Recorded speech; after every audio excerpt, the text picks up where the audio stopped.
Salutare și bine v-am găsit la un nou video. Astăzi voi incuba ouă de prepeliță. Am ales o rasă de prepeliță de carne, polară gigant. Incubarea ouălor de prepeliță durează între 16 și 18 zile. Prepelițele din rasa polară gigant au un procentaj de ouare de peste 70%. Greutatea medie a ouălor este între 15 și 25 de grame. Greutatea medie pentru exemplarele mature este între 300 și 450 de grame pentru masculi și între 400 și 550 de grame pentru femele. Voi folosi pentru incubarea ouălor de prepeliță incubatorul Cleul 5. Primul pas este acela de a dezinfecta incubatorul. Eu voi folosi alcool sanitar.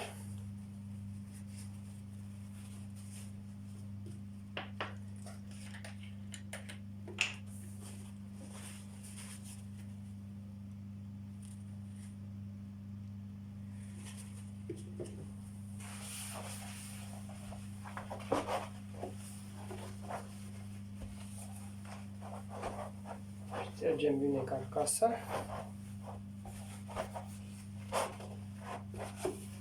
Dezinfectăm și grilajul pe care îl stau ouăle. La început vom umple alveola din centru cu apă.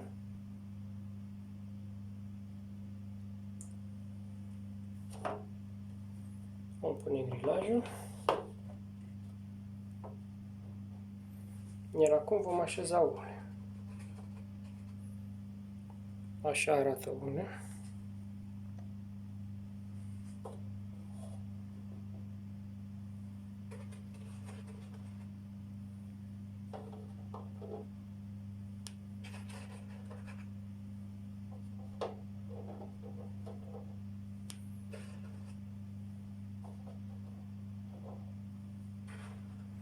Eu voi incuba 110 ouă de prepeliță.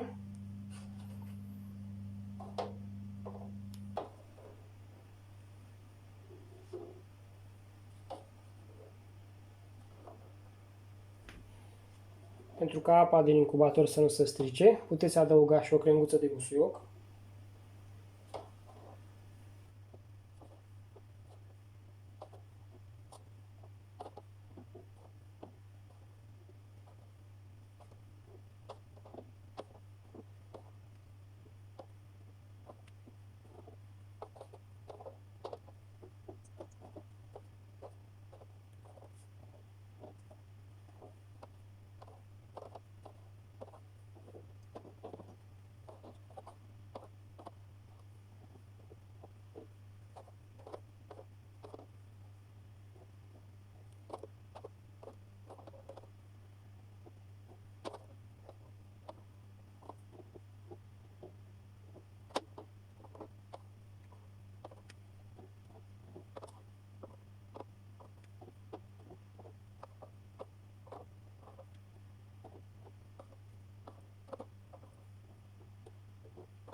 Acestea au fost ouăle.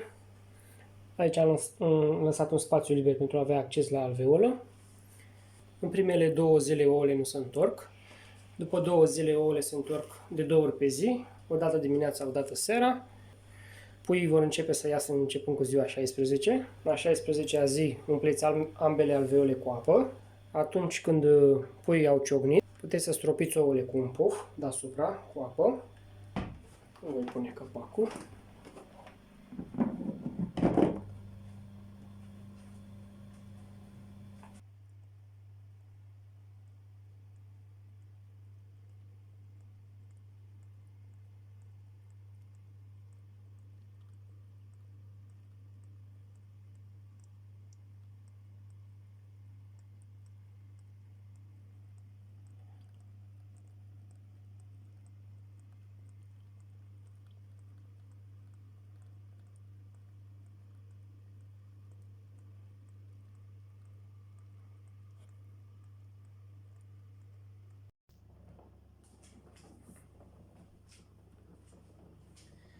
Suntem în ziua 17 și au început să iasă puii de prepeliță.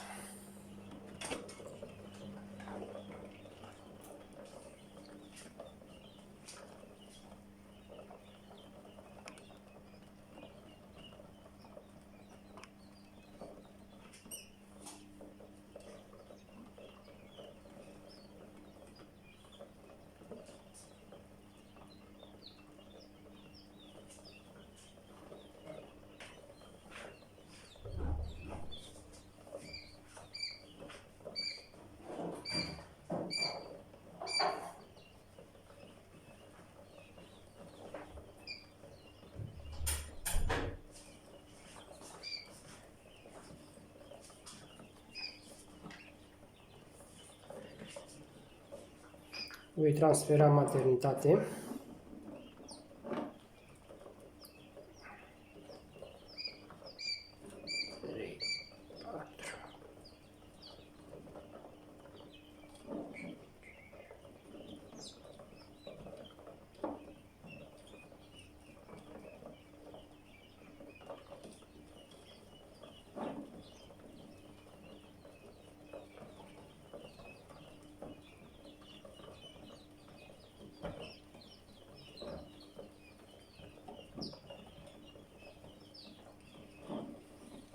Am 20 până acum. 21.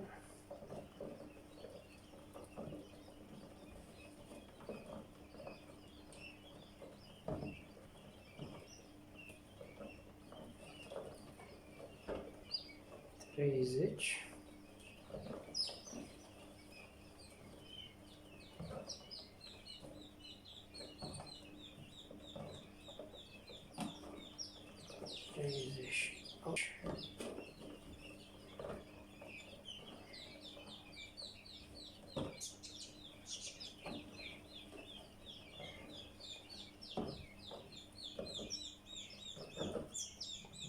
50,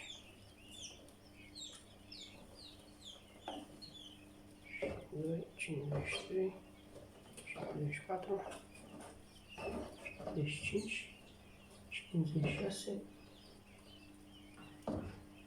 57 de pui până acum.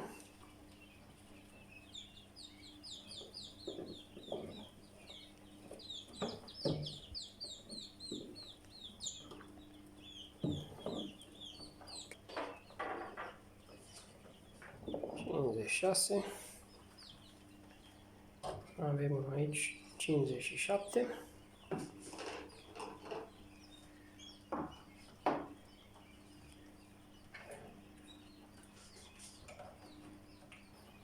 Acestea sunt ouăle din care aștept să mai iasă prepelițe.